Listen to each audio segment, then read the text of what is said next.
चलिए, good morning students. बच्चों, आज बायोलॉजी क्लास 12th में लेसन 13 में एक important for NEET, important for board topic आप पढ़ने वाले हैं बच्चों। ठीक है। और दो टॉपिक आज एक्चुअली पढ़ने वाले हैं हम लोग। एक जो हमने कल डिस्कस किया था बच्चों कि जो उष्ण कटिबंधीय क्षेत्र है वहां जाति विविधता अथवा जैव विविधता इतनी ज्यादा क्यों है। पहला टॉपिक आज का। कल हमने देखा था कि जो उष्ण कटिबंधीय क्षेत्र है उनकी जाति विविधता बहुत ज्यादा होती है। वहां पे बायोडायवर्सिटी बच्चों बहुत ज्यादा है। तो ऐसा क्यों है। दूसरा, जातीय क्षेत्र संबंध। क्षेत्र का और जातियों की संख्या का अर्थात जैव विविधता का क्या संबंध है। तो बच्चों,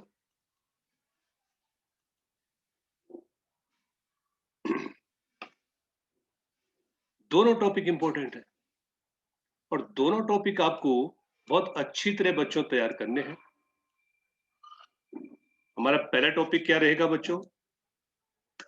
पहला टॉपिक हमारा रहेगा कि उष्ण कटिबंधीय क्षेत्रों की विशेषता क्या है जिस कारण से वहां पर जातियों की संख्या इतनी ज्यादा है। ठीक। तो बच्चों, अगर आप उष्ण कटिबंधीय क्षेत्रों को देखेंगे तो आपको पता चलेगा। अगर आप ग्लोब को देखेंगे बच्चों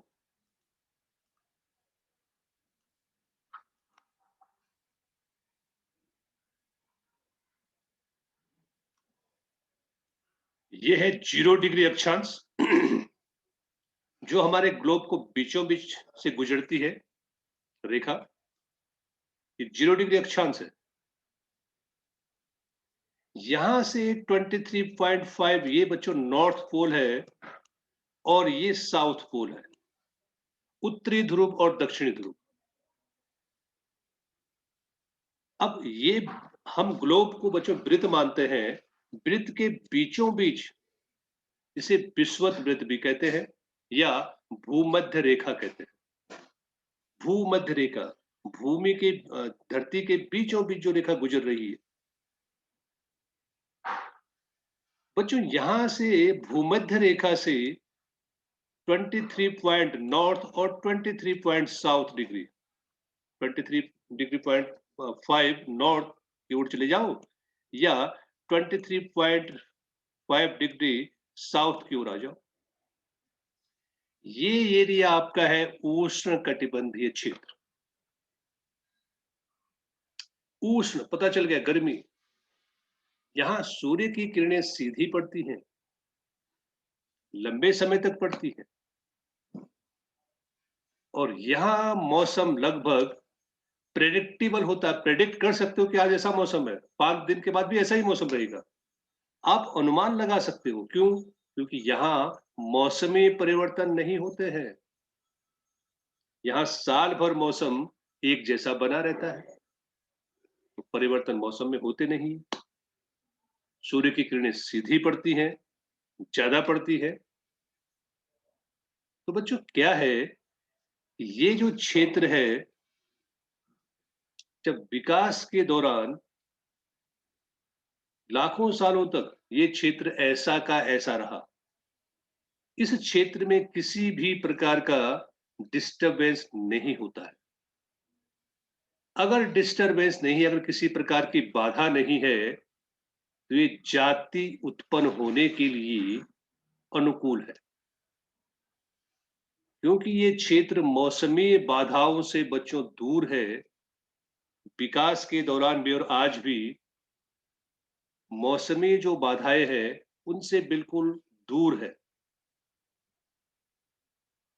तो क्या होगा, यहाँ स्पेसी जाति निर्माण होने की संभावना ज्यादा है। किसकी तुलना में? नॉर्थ और साउथ पोल की तुलना में। क्यों ऐसा? क्योंकि यहाँ पे बच्चों ग्लेशिएशन होते हैं। ग्लेशियर बनते हैं, टूटते हैं, बनते हैं, टूटते हैं। तो ये डिस्टर्ब होता रहता है। मान लीजिए कि कोई जाति अभी उत्पन्न होने वाली थी, तब तक ग्लेशियर टूट गया, तो खत्म हो जाएगा। ये ग्लेशियर बन गया, वो भी खत्म।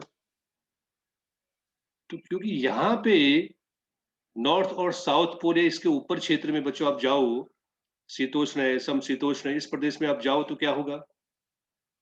मौसम बनते हैं, ऋतुएं बनती हैं, अर्थात परिवर्तन आते हैं। यहाँ पे कोई परिवर्तन नहीं है क्योंकि मौसमी बाधाएं नहीं है जो जाति उत्पन्न होने के लिए बहुत अनुकूल है।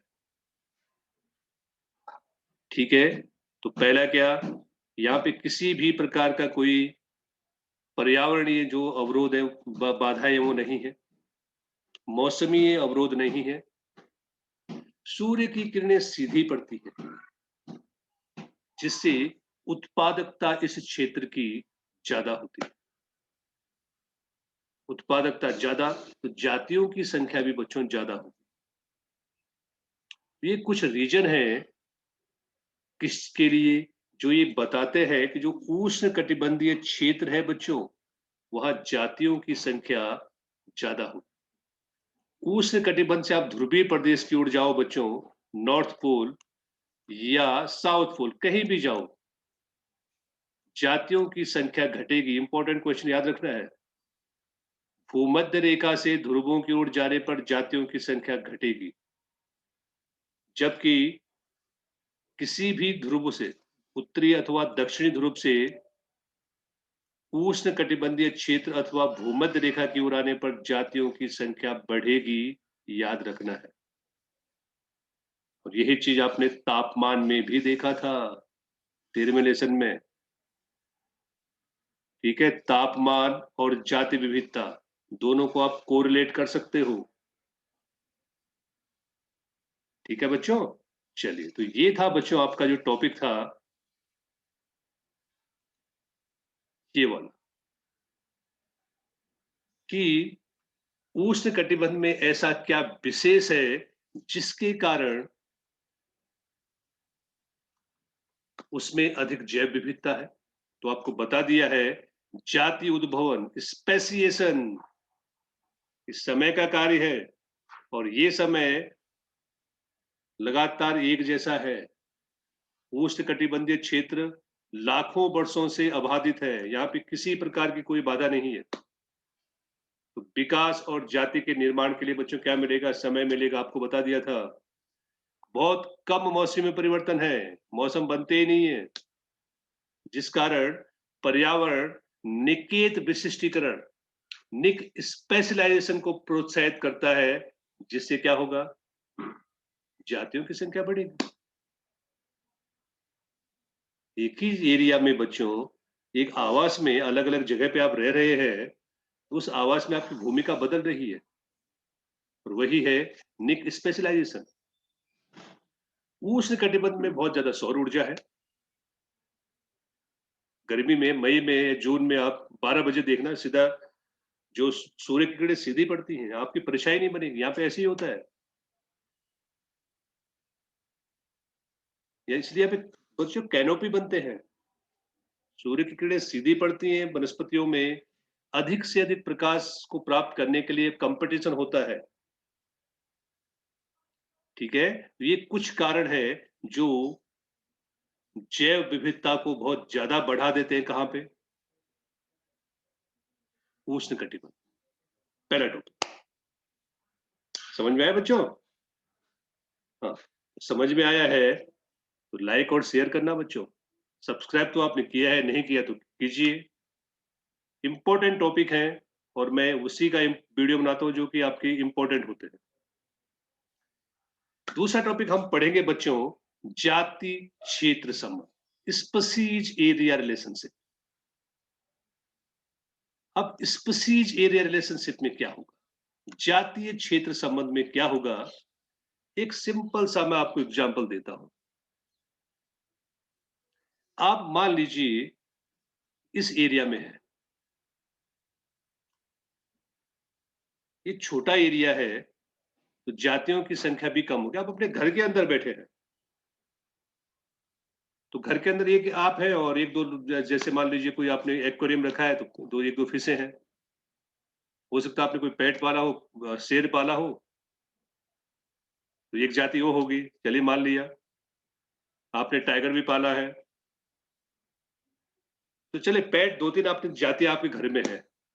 आप बाहर निकले, अपने घर से बाहर निकले, एरिया थोड़ा बढ़ा, आप अपनी गली में आए।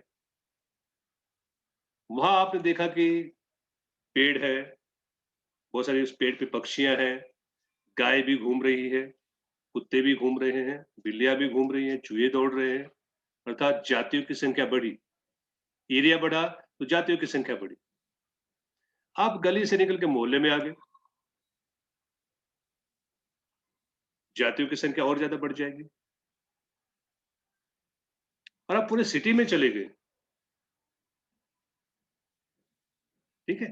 तो बच्चों क्या होगा कि जैसे-जैसे एरिया आपका बढ़ रहा है, जाति संख्या भी बढ़ती जाएगी। लेकिन ऐसा कभी नहीं होगा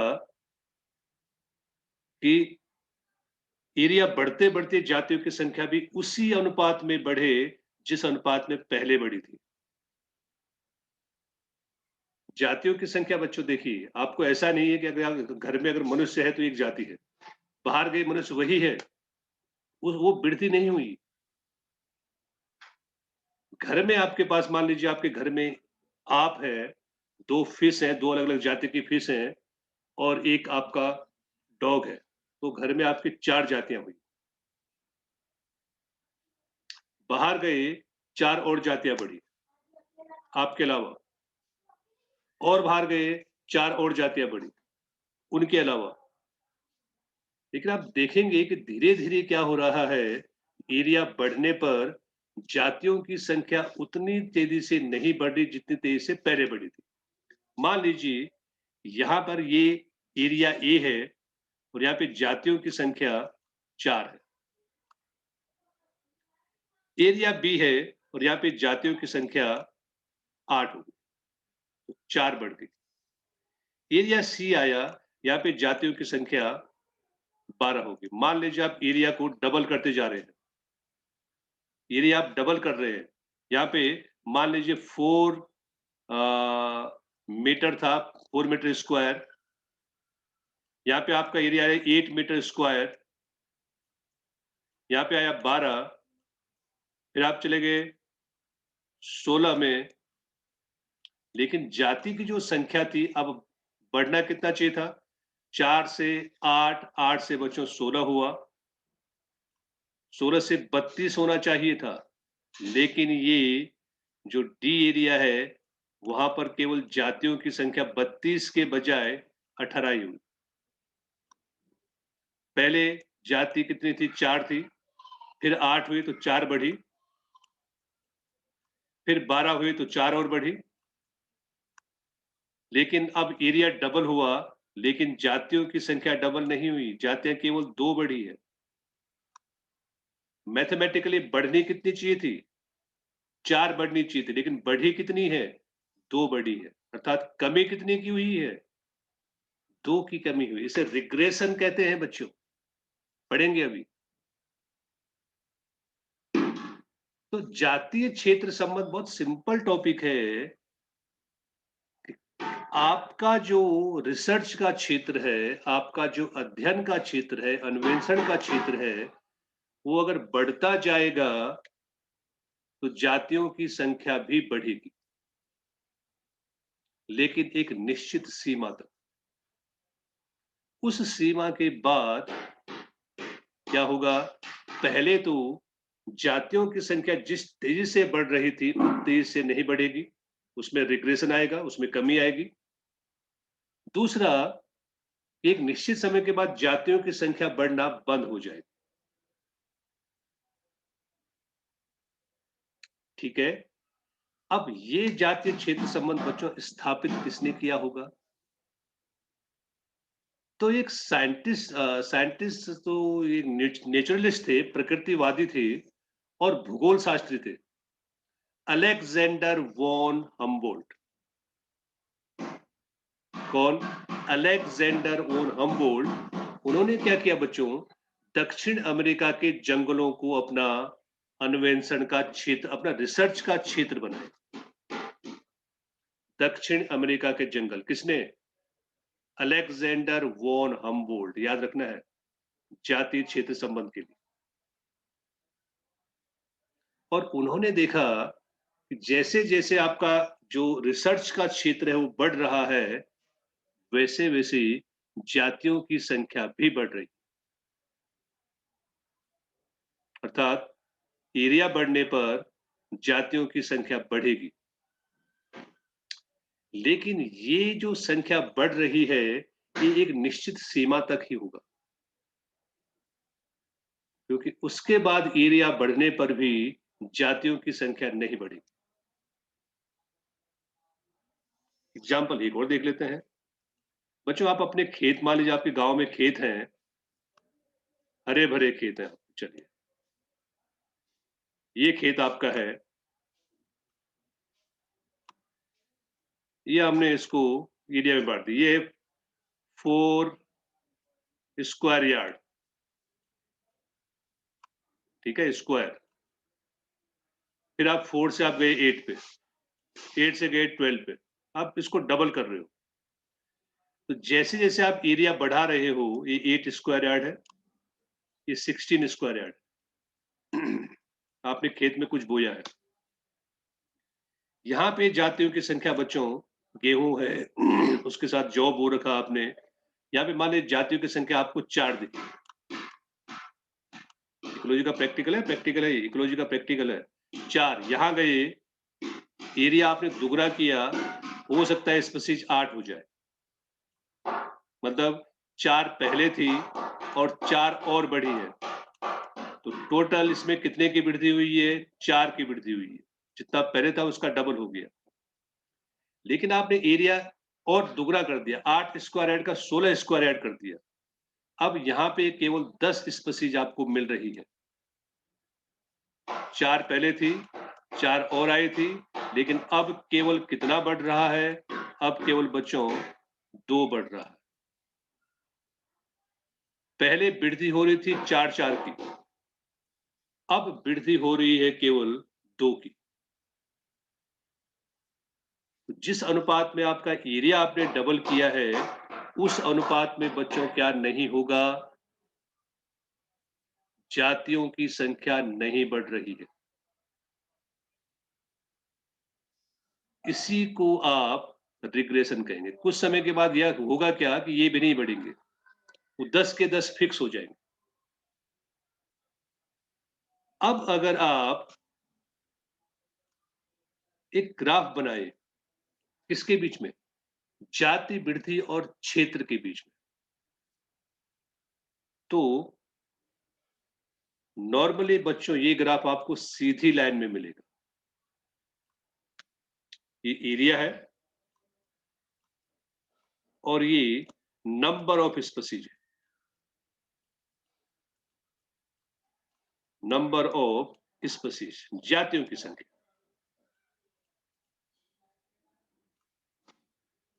आप देखिए, एरिया बढ़ रहा है, जातियों की संख्या बढ़ रही है। एरिया और बढ़ा, जातियों की संख्या और बढ़ी, और आप बढ़ाते जाओ। लेकिन आपको पता है कि ये अनंत काल तक नहीं चलेगा। तो यहां पर जो संबंध बनता है, वो बनता है रेक्टेंगुलर हाइपरबोला। बच्चों, बढ़ा बढ़ा बढ़ा बढ़ा बढ़ा बढ़ा, एरिया बढ़ा, जातियों की संख्या बढ़ी, लेकिन आप देखिए धीरे धीरे ये जो ढाल है, ये जिस तेज से ऊपर चढ़ रही है, अब इसकी ऊपर चढ़ने में सीधा नहीं जा रहा है, ये इसमें कमी आ रही है। और एक टाइम ऐसे आएगा जब ये सीधा हो जाए। अर्थात यहां पे अगर आप देखेंगे, यहां तक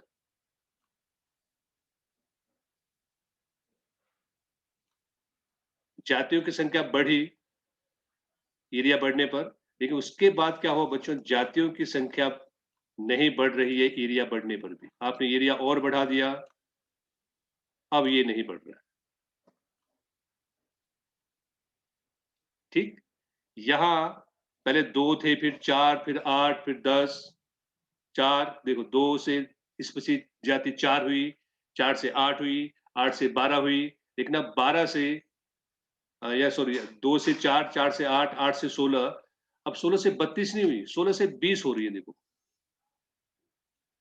फिर धीरे-धीरे 20 से 40 नहीं हो रही है, 20 से मान लो 22 हो गई, फिर 24 हो गई और फिर 24-24। जातियों की संख्या अब नहीं बढ़ रही।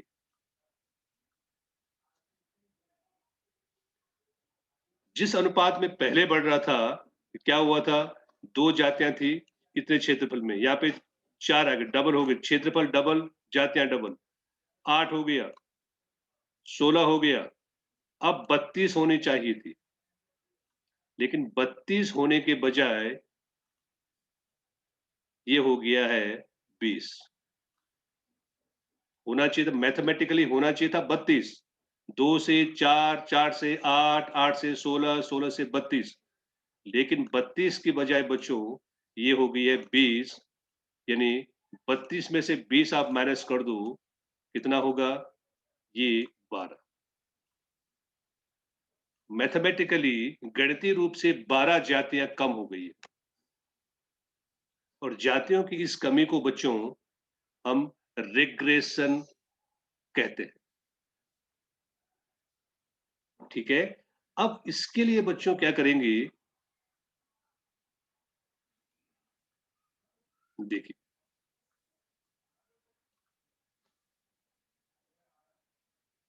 तो जो जातियों की संख्या है और क्षेत्र है, उसके बीच बच्चों जो संबंध है वो है आयताकार अतिपरवलय, रेक्टेंगुलर हाइपरबोला। और लघुगणक पैमाने पर ये संबंध एक सीधी रेखा में दर्शाएगा, जिसे आप एक समीकरण है बच्चों, एक लाइन वाली समीकरण है, देखिए, ये था S is equal to C A Z, S is equal to C A Z. अगर हमको क्या करना है बच्चों, एक सीधी लाइन में इसको दर्शाना है तो इसका हमको लॉग लेना पड़ेगा। एक लाइन समीकरण में दर्शाना हो तो इसको लॉग लेना है, तो क्या करोगे? Log S is equal to log C. अब बच्चों आपको पता है कि c और a के बीच में गुणा हो रहा है, तो लॉग जब भी आप कैलकुलेट करते हो, लॉग को हल करते समय जो गुणा होता है बच्चों वो जुड़ जाता है। लॉग में गुणा नहीं होगा, लॉग में जो चीज़ यहाँ पे जो बाहर गुणा हो रही है उसका लॉग लेंगे तो वो आप प्लस करना प्लस करते हैं। और ये जो घात है, ये जो पावर है, ये आगे आएगी। क्या करोगे? प्लस कर दिया आपने पहले, इन दोनों के बीच में क्योंकि गुणा हो रहा था ये, जेड पहले आ जाएगा और इसका लॉग ले लो, जेड लॉग ए।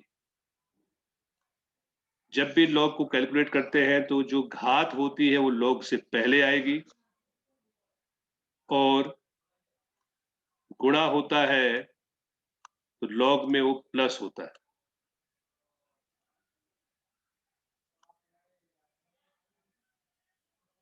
ये इसको आपने इसका लॉग ले लिया।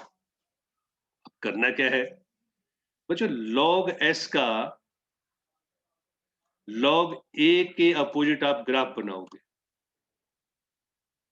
किसका किसके विरुद्ध? ये बच्चों ये देखो, ये लॉग एस है, इसको ऐसे नहीं लिखना है, ये लॉग एस है, जाति संबंधी मतलब लॉग एस। इस समीकरण से इसको सॉल्व करते हैं। सॉल्व करने के लिए ये समीकरण है, तो लॉग एस का लॉग ए के विरुद्ध आपको ग्राफ बनाना पड़ेगा।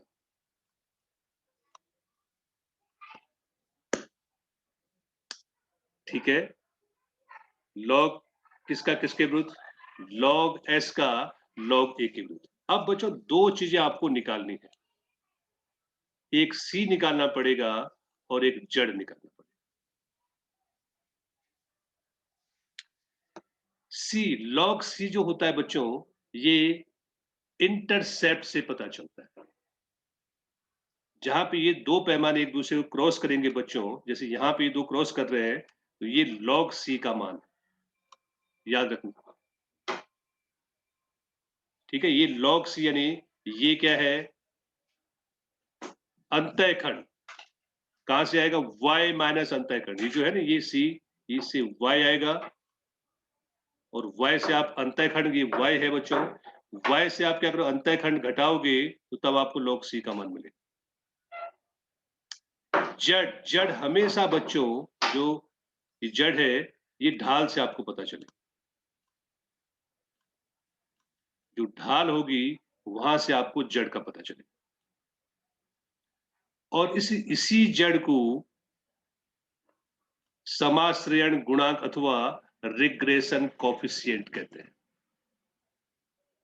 ये रिग्रेशन जो मैंने आपको अभी बताया था कि जातियों की संख्या जिस अनुपात में बढ़नी चाहिए, उस अनुपात में नहीं बढ़ रही है, कमी हो रही है, वही रिग्रेशन है, वही ढाल बनाएगा। ठीक है? तो ये है जातीय और क्षेत्र, बच्चों यहाँ पे क्षेत्र लिख देना, जातीय और क्षेत्र संबंध का प्रदर्शन। एनसीईआरटी हिंदी मीडियम में बच्चों काफी गलतियां हैं। जातीय और यहाँ क्या लिखना है आपको? क्षेत्र लिखना है। जातीय और क्षेत्र का प्रदर्शन लॉग पैमाने पर संबंध रेखीय हो जाता है, लेकिन लिखा है नीचे रेखीय हो जाता है, लेकिन उसको लिखना पड़ेगा आपको, ऐसे नहीं चलेगा। यहाँ आपको log s लिखना पड़ेगा, log a लिखना पड़ेगा, जहां पे ये काटेंगे बच्चों वहां पे log c आएगा, फिक्स है। और ये जो ढाल है कैलकुलेट करने पे जो ढाल आएगी वो जड़ का मान आएगा। ठीक है? अब रिग्रेशन गुणांक समझ में आ गया आपको? एरिया आपने डबल किया, जाति की संख्या डबल हुई, और डबल किया एरिया और डबल हुई, लेकिन धीरे धीरे क्या हुआ? 16, 2 से 4, 4 से 8, 8 से 16, लेकिन 16 से 32 नहीं हुई, अब 16 से 20 ही हो रही है। तो 32 होनी चाहिए था लेकिन 20 हो रहा है, तो मैथमेटिकली कितने की कमी आई? 12 की कमी। ये 12 बच्चों रिग्रेशन। अब पारिस्थितिक वैज्ञानिकों ने बताया कि जो रिग्रेशन कोफिशिएंट होता है, इसका मान 0.1 से 0.2 के बीच में आता है। किसी भी एरिया में आप चले जाओ बच्चों, रिग्रेशन कोफिशिएंट, अब कैसे निकालोगे रिग्रेशन कोफिशिएंट? आपको पता है कि होनी चाहिए थी कितनी? 20, 32, लेकिन हुई कितनी है? 20। तो जो कितने की कमी आ रही है उसके उसका आप परसेंट निकाल दो, वो हो गया कोफिशिएंट। तो ये मान कितने के बीच में रहेगा?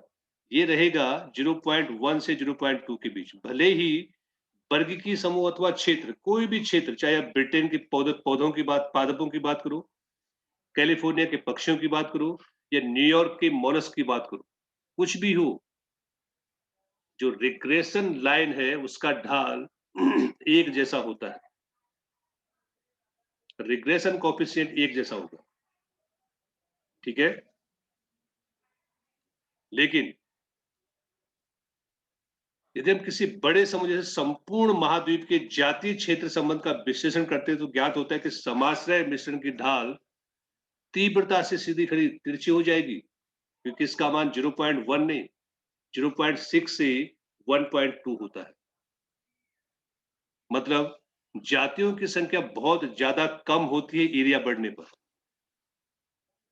जातियों की संख्या, याद रखना ये क्वेश्चन है, ऐसा क्यों हो रहा है? एरिया जब बहुत ज्यादा बढ़ता जाएगा, आपने पूरा क्या लिया? महाद्वीप ले लिया। अब बच्चों महाद्वीप में जितनी जातियां उतना आ गया, और बढ़े जाओ तो जातियों की संख्या तो बढ़ने वाली नहीं है। तो जितना एरिया बढ़ा, उस अनुपात में जातियों की संख्या नहीं बढ़ी, इसीलिए जड़ का मान ज्यादा आ रहा है। 0.6 से 1.2 आ रहा है। अब इसमें देखो, एक टॉपिक और है। विभिन्न महाद्वीपों के उष्ण कटिबंधीय वनों में फलाहारी पक्षी और स्तनधारियों की जो रेखा की ढलान है वो 1.15। इस तिरछी खड़ी लाइन का अर्थ क्या है? इस तिरछी खड़ी लाइन का अर्थ ये है बच्चों कि जिस अनुपात में क्या हुआ था, एरिया बढ़ा है, उस अनुपात में उनकी संख्या, जातियों की संख्या में वृद्धि नहीं हुई है। एरिया 2 से 4 आपने किलोमीटर कर दिया, जातियों की संख्या 2 से 4 होगी, 4 से 8 होगी, 8 से 16 होगी, 16 से 32 नहीं हो पाए, केवल 20 हुई, फिर 32 का 64 नहीं हुआ, कितना हुआ? 20 से मान लो 22 हो गई, 64 का 128 नहीं हुआ, 22 की 24 हो गई। तो ये रिग्रेशन जो है बच्चों, ये क्या धीरे-धीरे ढाल बढ़ती जा रही है। तो रिग्रेशन कोएफिशिएंट का मान आपको याद करना है। और इस तिरछी खड़ी ढाल का अर्थ समझ में आया कि जिस अनुपात में एरिया बढ़ रहा है, अब उस अनुपात में जातियों की संख्या बढ़नी बंद हो गई है, रिग्रेशन। ठीक है बच्चों, तो ये थे आज के 2 टॉपिक। बहुत अच्छी तरह आपको समझना है, पॉइंट आपको तैयार करने हैं। नहीं समझ में आए तो आप मुझे मेरे व्हाट्सएप पे बच्चों कांटेक्ट कर सकते हैं। ठीक है? चलिए, बाय बाय बच्चों।